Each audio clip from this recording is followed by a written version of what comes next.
ముందుగా మీలో ఎంతమంది లెజెండ్ మూవీ చూసారో కామెంట్ బాక్స్లో కామెంట్ చేయండి. కరెక్ట్గా మూవీ రిలీజ్ అయ్యి 10 years అయితే అవుతుంది. బాలయ్య గారు ఫెయిల్యూర్స్లో ఉన్నప్పుడు లెజెండ్ మూవీ మంచి కంబ్యాక్ ఇచ్చి బ్లాక్ బస్టర్ హిట్ అయితే కొట్టింది.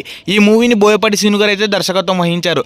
లెజెండ్ మూవీ రిలీజ్ అయ్యాక ఒక్కసారిగా బాలయ్య గారి మార్కెట్ అయితే విపరీతంగా పెరిగిపోయింది. అటు మరింత ఫ్యాన్స్ క్రేజ్ కూడా త్రిబుల్ అయిపోయింది. ఇప్పటికీ ఆ మూవీ చూస్తే గూస్ బంప్స్ అయితే వస్తాయి. అటు సాంగ్స్ కానీ డైలాగ్స్ కానీ బాలయ్య గెటప్ కానీ నెక్స్ట్ లెవెల్ అయితే అని చెప్పొచ్చు.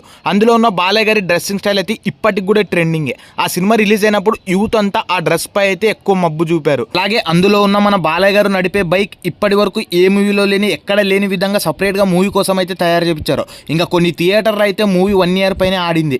మరి లెజెండ్ మూవీ ఇంకోసారి రీ రిలీజ్ అయితే చేయబోతున్నారు. మరి legend movie re release trailer అయితే ఈ రోజు రిలీజ్ చేశారు. మరి legend movie re release date వచ్చేసి ఈ నెల 30వ తారీఖున అయితే రిలీజ్ చేస్తున్నారు. ఇంకో విషయం ఏంటంటే ఇంతవరకు ఏ హీరో మూవీస్ కానీ ఇన్ని రీ రిలీజ్ అయితే చేయలేదు. ఫస్ట్ టైం బాలయ్య గారి మూవీస్ ఇన్ని మూవీలు రీ రిలీజ్ అయితే చేస్తున్నారు.